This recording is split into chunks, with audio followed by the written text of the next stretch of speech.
Hello दोस्तों, एक बार आप सबका फिर से इन्वेस्ट माय मनी में स्वागत है। आज मैं आप लोगों के लिए एक नई वीडियो लेकर के आया हूँ, जिसमें हम लोग आज स्टॉक एनालिसिस के बारे में डिस्कस करेंगे। सो स्टॉक एनालिसिस में हम ये डिस्कस करेंगे कि जब भी हम स्टॉक की बात करते हैं, तो वहाँ पे हम 2 तरह से एनालिसिस करते हैं। एक्चुअली दोस्तों होता क्या है कि मार्केट में 2 तरह से इन्वेस्टमेंट करने वाले होते हैं। एक तो होते हैं जो कि लॉन्ग टर्म के लिए इन्वेस्टमेंट करते हैं, एक होते हैं शॉर्ट टर्म के लिए इन्वेस्टमेंट करते हैं।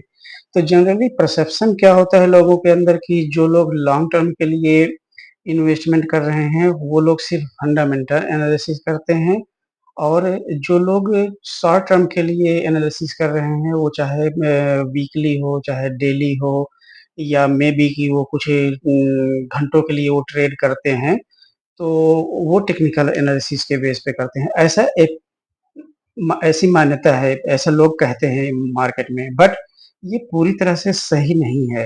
एक्चुअली जब भी हम कोई इन्वेस्टमेंट करने के लिए जा रहे हैं, वो चाहे लॉन्ग टर्म के लिए हो, चाहे शॉर्ट टर्म के लिए हो, हमें बेसिकली खास तौर से जब हम लॉन्ग टर्म के लिए इन्वेस्टमेंट कर रहे हैं, तो वहाँ पे हमें फंडामेंटल प्लस टेक्निकल दोनों का एनालिसिस करना बहुत ज़रूरी होता है। और जब हम ट्रेडिंग की बात करते हैं, तो ट्रेडिंग में केवल वो टेक्निकल एनालिसिस के बेस पे ही काम करता है।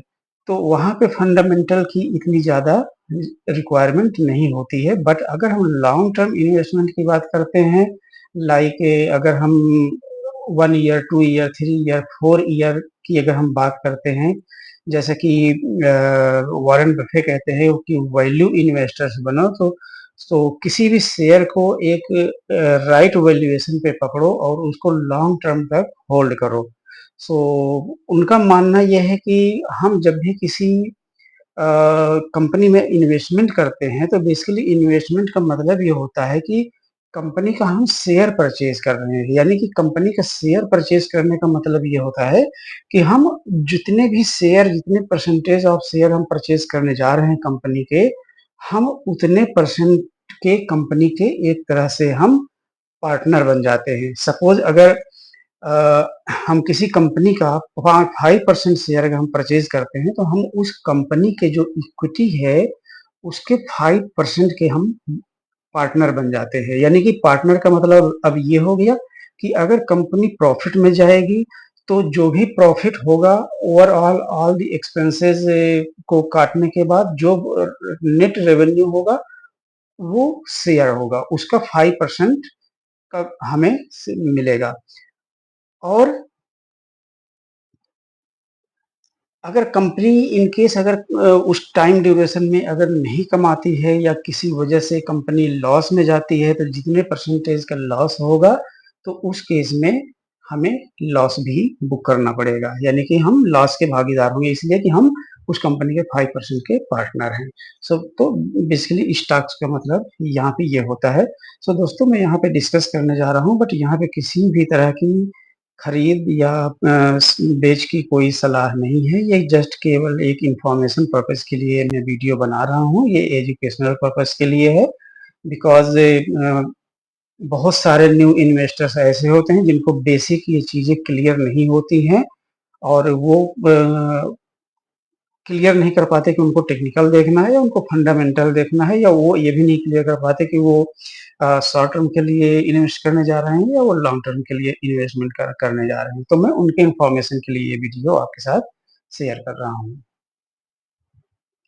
तो हम यहाँ पे फंडामेंटल का डिस्कशन करेंगे, बाकी टेक्निकल अपने आप में अगेन एक बहुत बड़ा चैप्टर है, तो उसके लिए मैं अलग से वीडियो बनाऊंगा। अभी हम फंडामेंटल का जस्ट केवल एक ग्लिम्स जो है, ये कह सकते हैं कि एक ग्लिम्स में आपको जस्ट एक ओवरव्यू या इंट्रोडक्शन देने जा रहा हूँ कि फंडामेंटल्स में हम क्या चीजें देखते हैं, हमें इनिशियल लेवल पे क्या चीजें देखनी होती हैं, तो उसके बारे में हम यहाँ पे केवल डिस्कस कर रहे हैं। बाकी फंडामेंटल में भी बहुत सारी चीजें होती हैं जो डिस्कस करने की होती हैं, जिसमें बहुत सारे टेक्निकल टर्म्स हैं, बहुत सारे फाइनेंशियल टर्म्स हैं जो हमें जानना बहुत जरूरी है। बट मैं आपको इस पूरी सीरीज में वन बाय वन, एक एक करके आपको क्लियर करता चलूंगा।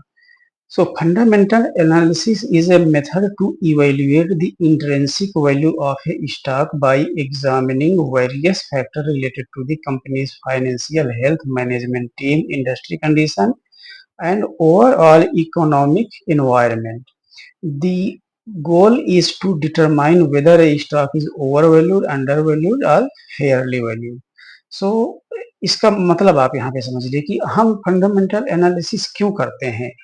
तो बेसिकली ये सेम उसी तरह से होता है कि अगर हम किसी अपने एक कोई हमारा फ्रेंड है और वो फ्रेंड अगर हमारे से कुछ पैसा माँगता है या हमारे से उधार अगर माँगता है, तो हम उधार देने से पहले क्या सोचते हैं उसके बारे में। उधार देने से पहले हम उसको पहले उसकी अर्निंग्स के बारे में या बाकी उससे ये सबसे पहला हमारा चीज़ यही होता है कि हम पैसे तो इसको दे देंगे फ्रेंड्स को, बट ये हमें रिटर्न करेगा कि नहीं करेगा, डिपेंड इस चीज़ पे करता है। और अगर हम किसी को लोन देने जा रहे हैं या हम किसी को उधार पैसे दे रहे हैं यानी विथ कुछ इंटरेस्ट पे हम पैसे देने जा रहे हैं जिसको हम बोलते हैं ब्याज पे पैसे देना। अगर वैसे देने जा रहे हैं तो हम सबसे पहले ये चेक करते हैं कि हम पैसे तो आज उसको दे देंगे, बट वो पैसा हमको रिटर्न कैसे करेगा? तो उसके लिए हम क्या करते हैं, उसका पहले बैकग्राउंड चेक करते हैं कि वो करता क्या है और वो पैसा कहाँ लगाने जा रहा है, उससे वो कितना कमाएगा और हमको कितने दिनों में वो पैसा रिटर्न करेगा। तो ये सारी चीज़ें बहुत बेसिक चीज़ हैं जो हम उसको चेक करते हैं, उसके बाद हम पैसा देते हैं।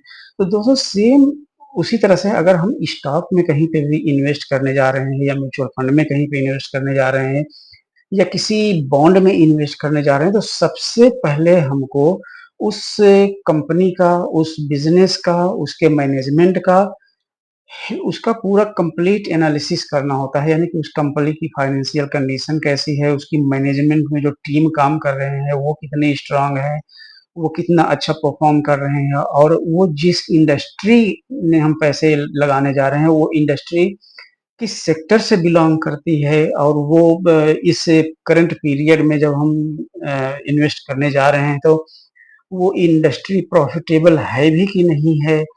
तो सो ओवरऑल दिस वे हम उसके पूरी इकोनॉमिक एनवायरनमेंट के बारे में हम जानने की कोशिश करते हैं। तो इन इकोनॉमिक एनवायरनमेंट्स को जानने के लिए नीचे कुछ पॉइंट्स हैं जिनके बिहाफ पे हम ये जानने की कोशिश करते हैं, जज करने की कोशिश करते हैं कि ओवरऑल कंपनी की फाइनेंशियल कंडीशन कैसी है, मार्केट में वो कहाँ पे स्टैंड करती है और सबसे बड़ी चीज़ जो होती है कि जिस भी शेयर में हम इन्वेस्ट करने जा रहे हैं, उसकी मार्केट वैल्यू क्या है? कहीं ऐसा तो नहीं कि वो मार्केट में जिस डेट में हम परचेज़ करने जा रहे हैं, वो ओवर वैल्यूड है या अंडर वैल्यूड है या फेयरली वैल्यूड है। So basically so over valued का क्या मतलब होता है कि अगर कोई कंपनी बहुत दिनों से एक प्रॉफिटेबल रन में चल रही है और अपने पीक टाइम पे पहुंच गई है, तो वो एक ओवर वैल्यूड जोन में चली जाती है और उसके बाद बहुत ज़्यादा हाई चांसेस होते हैं कि उसके बाद वो वहाँ से रिवर्स बैक कर सकती है। तो ऐसे लेवल पे हम इन्वेस्ट करने से थोड़ा अवॉइड करते हैं। अगर किसी भी कंपनी के शेयर्स जो है बहुत ज़्यादा अंडर वैल्यूड चल रहे हैं, मतलब अंडर वैल्यूड कब होते हैं? उसके 2 ही चीज़ें होती हैं कि जब वो उसमें ट्रेंड जो है रिवर्स में चल रहा हो, यानी कि सेल्स उसमें ज़्यादा हो रहे हैं, परचेज़िंग कम हो रही है और उसके रीज़न कुछ भी हो सकते हैं। तो उस टाइम पे शेयर अंडर वैल्यूड हो सकते हैं या फिर और अदर रीज़न्स भी हो सकते हैं कि कोई नई चेंजेज़ कंपनी लेकर के आई है, बट वो इन्फॉर्मेशन अभी लोगों तक बहुत ज़्यादा इन्फॉर्मेशन पता नहीं चली है न्यूज़ में, जिसकी वज़ह से वो अंडर वैल्यूड है। और या फेयर वैल्यूड है, मीन्स है कि जो मार्केट की कंडीशन है उसके हिसाब से जो उस कंपनी का शेयर है वो एक फेयर वैल्यू पे एग्जिस्ट कर रही है। सो बेसिकली हम जब भी इन्वेस्टमेंट करते हैं तो जो किसी भी कंपनी का जो इंट्रिंसिक वैल्यू होता है, हम उस लेवल पे परचेज करने की सोचते हैं। उससे थोड़ा सा ऊपर नीचे हम देखते हैं, वो डिपेंड करता है सिचुएशन के ऊपर कि वो क्या चल रहा है। तो हम उस लेवल पे किसी भी प्राइस को पकड़ने की कोशिश करते हैं। सो यहाँ पे ये की कुछ की कंपोनेंट्स हैं, key components of the fundamental analysis. So यहाँ पे कुछ की कंपोनेंट्स हैं जिसके बिहाफ पे हम कंपनी की ओवरऑल स्ट्रेंथ, ओवरऑल मैनेजमेंट की स्ट्रेंथ, इंडस्ट्री की स्ट्रेंथ जो है हम यहाँ पे आइडेंटिफाई करने की कोशिश करते हैं। सो उनमें से एक है financial statement. So financial statement है, अर्निंग ग्रोथ है, रेवेन्यू ट्रेंड्स है, कॉम्पिटिटिव एडवांटेज है, मैनेजमेंट क्वालिटी है, इंडस्ट्री एनालिसिस है एंड माइक्रो इकोनॉमिक फैक्टर्स हैं। सो ये कुछ ऐसे फैक्टर्स हैं जिनके बिहाफ पे हम एक पैरामीटर सेट होता है, वो हम चीजें चेक करते हैं। अगर इन सारी चीजों पे कंपनी खरी उतरती है तो हम ये कह सकते हैं कि ये कंपनी इन्वेस्ट करने के लायक है। देखते हैं दोस्तों इन पॉइंट्स का मतलब क्या है। बहुत हम शॉर्ट डिस्क्रिप्शन में यहाँ पे देखेंगे, बाकी इनका डिटेल डिस्क्रिप्शन अपकमिंग वीडियोस में हम डिस्कस करेंगे। फाइनेंशियल स्टेटमेंट्स क्या है? Analysing financial statement such as the income statement, balance sheet and cash flow statement to assess the company's profitability, liquidity and overall financial health। जब भी हम financial statements की बात करते हैं तो बेसिकली तीन तरह के स्टेटमेंट्स होते हैं जो कि फाइनेंशियल स्टेटमेंट्स में आते हैं। एक तो इनकम स्टेटमेंट होता है, और एक बैलेंस शीट होता है कंपनी का, और एक कैश फ्लो स्टेटमेंट होता है, जो इन तीनों के बिहाफ पे ये डिसाइड करता है कि ओवरऑल कंपनी का फाइनेंशियल स्टेटमेंट क्या है, कैसा है, कंपनी प्रॉफिटेबल में है या कंपनी लॉस में है, या कंपनी के अंदर लिक्विडिटी है कि नहीं है।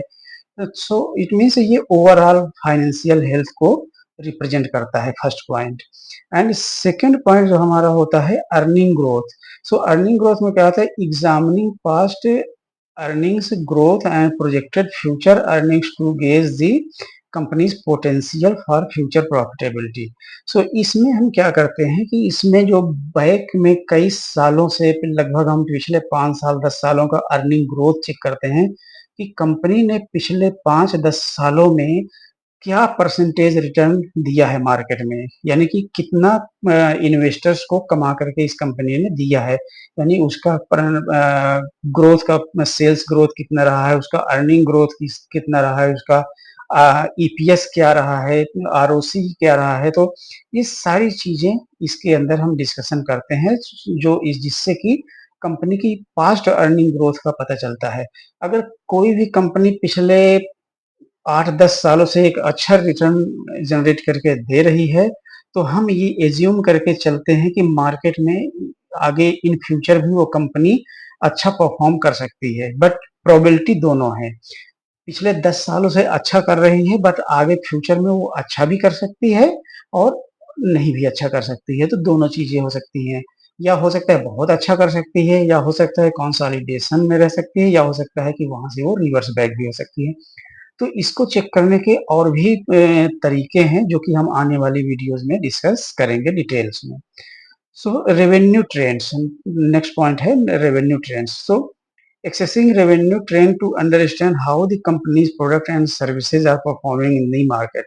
लाइक रेवेन्यू का, उस कंपनी का जो रेवेन्यू है, मीन्स जो मार्केट से वो अर्निंग कर रही है, जिसको हम रेवेन्यू बोलते हैं, तो वो रेवेन्यू कैसा, कितना जनरेट कर पा रही है, यानी उस कंपनी के पास ऐसे कौन से प्रोडक्ट हैं जो कि मार्केट में जिनकी डिमांड है, और वो क्या ऐसे ब्रांड हैं जो मार्केट में वो रिप्रेजेंट कर रही है, मार्केट को सेल कर रही है, उस मार्केट में कितनी रिक्वायरमेंट है। जब मार्केट में उसकी रिक्वायरमेंट होगी तभी नंबर ऑफ वॉल्यूम्स में वो प्रोडक्ट ज्यादा सेल होगा, तो जिससे कंपनी ज्यादा से ज्यादा रेवेन्यू जनरेट कर पाएगी। अगर रेवेन्यू ट्रेंड उसका पॉजिटिव है, यानी ईयर बाई ईयर अगर उस कंपनी का रेवेन्यू जो है 15 से 20% से ऊपर का अगर ग्रोथ निकाल करके मिनिमम अगर दे रही है, तब तो ठीक है। अगर कंपनी 15-20% से कम दे रही है, सपोज अगर वो 7-8% का रिटर्न दे रही है, तो फिर तो हमें ऐसी कंपनी में इन्वेस्ट करने से अवॉइड करना चाहिए। क्योंकि अगर हम इतना पैसा यहाँ पे अगर हम 7-8% के लिए इन्वेस्ट कर रहे हैं, तो बेटर है कि हम अपना अपने पैसे को हम किसी अनदर इंस्ट्रूमेंट में हम पार्क कर सकते हैं, किसी लिक्विड फंड में रख सकते हैं, या फिक्स डिपॉजिट में रख सकते हैं, जहाँ पे हमको इजिली 7-8% का रिटर्न मिल सकता है। तो फिर हमें इक्विटी में जाने की रिक्वायरमेंट नहीं है उस केस में। सो कॉम्पिटिटिव एडवांटेजेस क्या होते हैं? Evaluating the company's competitive position within its industry including factors such as market share, brand strength and barriers to entry. So हम ये चेक करते हैं उस कंपनी में कि कंपनी जिस सेक्टर में काम कर रही है, वो कंपनी का जो ब्रांड है या उसका जो लेवल है, कंपटीशन लेवल है, वो क्या है। लाइक जैसे कि कंपनी मोनोपोली उसमें काम कर रही है, या डुओपोली में है, या एल्गोपोली में कंपनी काम कर रही है। यानी कि मोनोपोली वो होता है दोस्तों कि कंपनी मार्केट में अकेली काम कर रही है, उसकी अपनी मोनोपोली चल रही है कंपनी के अंदर, उसका कोई कॉम्पिटिटर नहीं है।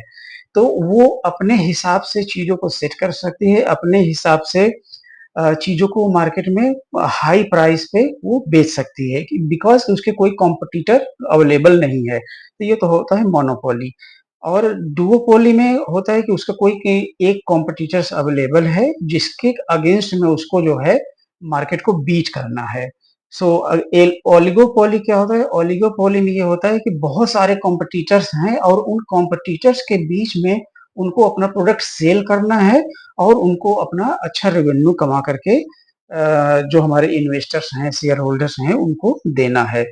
तो ये सारी चीज़ें डिपेंड करती हैं मार्केट शेयर, और उसका ब्रांड स्ट्रेंथ कितना है, और उसे कोई बैरियर एंट्री तो नहीं है उसे कंपनी को मार्केट में सेल करने के लिए। तो सर ये और सभी चीज़ें जो है कॉम्पिटिटिव एडवांटेज के अंदर हम चेक करते हैं।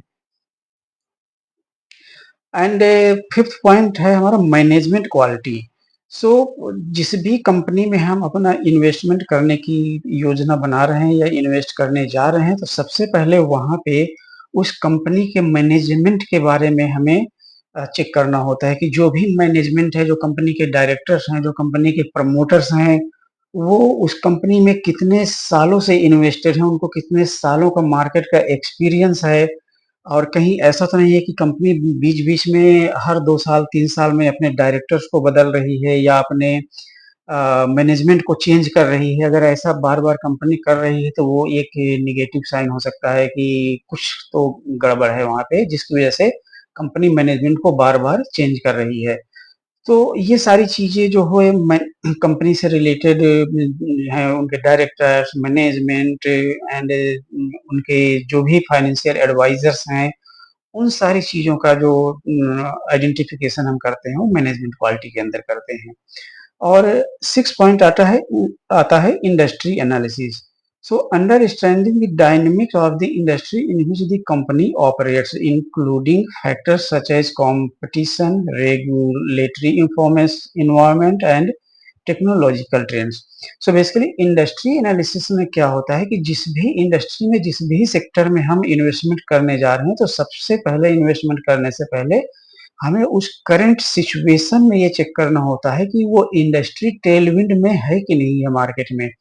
यानी कि अगर मैं आज की बात करूँ, जब मैं वीडियो रिकॉर्ड कर रहा हूँ, तो अगर आज की बात करूँ, तो अगर आज की हम इंडस्ट्री टेलविंड की बात करें, तो जैसे हमारे मार्केट में आज की डेट में जो सेक्टर्स बहुत तेज़ी से ग्रो हो रहे हैं, जैसे एआई सेक्टर है, आर्टिफिशियल इंटेलिजेंस, वो बहुत तेज़ी से अभी ग्रो होना स्टार्ट हुआ है, और उसका फ्यूचर स्कोप भी काफ़ी अच्छा नज़र आ रहा है। ईवी सेक्टर है, इलेक्ट्रिक व्हीकल सेक्टर है, जो कि बहुत अच्छा परफ़ॉर्म कर रहा है। इलेक्ट्रिक व्हीकल की वजह से जो बैटरीज़ हैं, वो बहुत अच्छे परफ़ॉर्म कर रहे हैं। हमारा पावर सेक्टर बहुत अच्छा अभी परफॉर्म कर रहा है। हमारा डिफेंस सेक्टर बहुत अच्छा परफॉर्म कर रहा है। सो हम इंडस्ट्री एनालिसिस में उन्हीं कंपनियों में इन्वेस्टमेंट का प्लान बनाते हैं जो कि मार्केट ट्रेंड में है, मार्केट में टेलविंड है, मार्केट उस सेक्टर में ग्रोथ अभी चल रही है।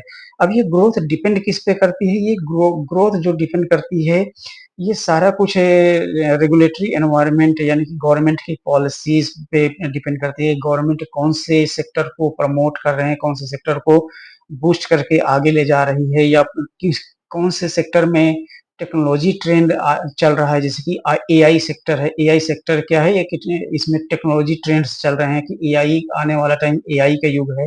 तो एआई से रिलेटेड जो कंपनियाँ हैं वो चल रही हैं। अब जैसे डीज़ल पेट्रोल वाली व्हीकल्स जो है धीरे-धीरे जो है कम हो रहे हैं, उसकी जगह पे जो रिप्लेसमेंट हो रहा है इलेक्ट्रिक व्हीकल से हो रहा है।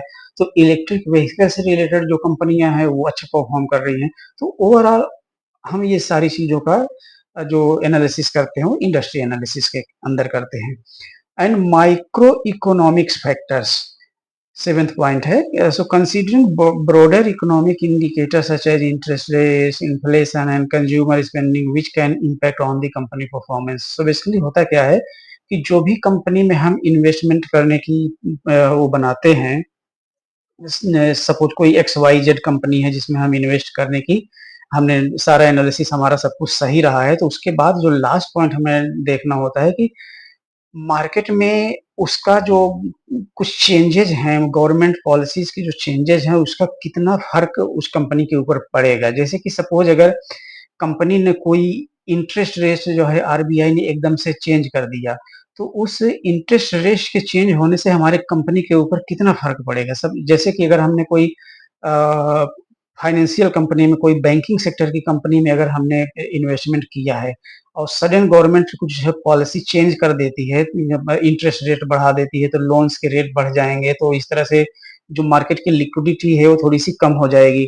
तो यानी कि ओवरऑल जो होगा उसमें बैंक के जो बिजनेस है उसके ऊपर इम्पैक्ट पड़ेगा, जिसकी वजह से उसका ग्रोथ कहीं ना कहीं रुकेगा। तो अगर ग्रोथ रुकेगा, बैंक का ग्रोथ रुकेगा, यानी कि उससे स्टॉक का ग्रोथ रुकेगा, तो उसमें इन्वेस्टर का भी ग्रोथ रुक जाएगा। सो इन्फ्लेशन, यानी कि जो मार्केट में महंगाई है जो हर साल बढ़ रही है, उसका कितना इम्पैक्ट उस कंपनी के ऊपर पड़ रहा है। एंड कंज्यूमर स्पेंडिंग मीन्स जो कंज्यूमर्स स्पेंड कर रहे हैं, जो यूज कर रहे हैं, उसका कितना इम्पैक्ट उस कंपनी के ऊपर पड़ रहा है। सो ओवरऑल इस तरह से हम उस कंपनी के जो है इम्पैक्ट को, परफॉर्मेंस को जो है हम जज करने की कोशिश यहाँ पे करते हैं। So by analyzing these factors, fundamental analysts aim to estimate the intrinsic value of a stock. So इन सभी पॉइंट्स को डिस्कस करके हम उस कंपनी की इंट्रिंसिक वैल्यू को जो है हम फाइंड आउट करते हैं। अभी मैं आगे आपको बताऊंगा कि इंट्रिंसिक वैल्यू को हम कैसे चेक करेंगे, वो कौन सी साइट्स हैं जहां से हम इंट्रिंसिक वैल्यू वगैरह को हम चेक कर सकते हैं। And make informed investment decision. This approach contrasts with technical analysis, which focus on historical price movement and trading pattern to predict future price movement. So जैसे कि मैंने अभी आप स्टार्टिंग में बताया था कि हम लॉन्ग टर्म के लिए जब भी इन्वेस्टमेंट करने जा रहे हैं, तो हम केवल फंडामेंटल के बेस में उसमें इन्वेस्टमेंट का डिसीजन नहीं लेते हैं। फंडामेंटल तो सही होना ही चाहिए, बट फंडामेंटल के साथ-साथ उसका टेक्निकल्स भी ठीक होना चाहिए। यानी टेक्निकल्स भी उसके हमें जज करने पड़ते हैं कि टेक्निकल से हमें ये पता चल जाता है कि उसका ट्रेंड क्या चल रहा है, मार्केट का ट्रेंड क्या चल रहा है, या उस स्टॉक का ट्रेंड क्या चल रहा है। वो कहीं ऐसा तो नहीं कि वो कंसोलिडेशन फेज़ में हो या डिक्लाइनिंग फेज़ में है। तो अगर कंसोलिडेशन फेज़ में है कंपनी, तो हम उसमें अवॉइड करते हैं, बिकॉज़ वो कंसोलिडेशन फेज़ कितने सालों तक रहेगा, हमें नहीं पता। या ये भी हो सकता है कि वो कंपनी डिक्लाइनिंग फेज़ में हो। अगर कंपनी डिक्लाइनिंग फेज़ में है, तो वो डिक्लाइनिंग फेज़ उसका कब तक चलेगा, 2 साल, 3 साल, 4 साल, 5 साल, 10 साल। तो हम ऐसी कंपनी को में इन्वेस्टमेंट करने से अवॉइड करते हैं। इसलिए कि अगर हम वहाँ पे ऐसी जगह पे पैसा इन्वेस्ट करते हैं, तो पैसा हमारा लगभग ज़ीरो हो सकता है। सो पैसा हमारा अपना हार्ड मनी है, कमाया हुआ, तो उसको इन्वेस्टमेंट करने से पहले, सेम जैसे किसी को उधार देने से पहले, हमें सब कुछ जाँच परख करके ही इन्वेस्टमेंट करने का डिसीजन फाइनल करना चाहिए। सो आई होप दोस्तों ये वीडियो आपको अच्छी लगी होगी। अगर ये वीडियो अगर आपको अच्छी लगी हो, वैल्यूएबल लगी हो, तो लाइक, शेयर और सब्सक्राइब करना मत भूलिएगा, और नोटिफिकेशन को आप ऑन कर लीजिएगा, सो दैट कि अभी आगे आने वाली इस फंडामेंटल सीरीज में मैं और वीडियोस बनाऊंगा, ताकि आप तक वो इंफॉर्मेटिव वीडियोस टाइम से पहुंच पाए। So thank you.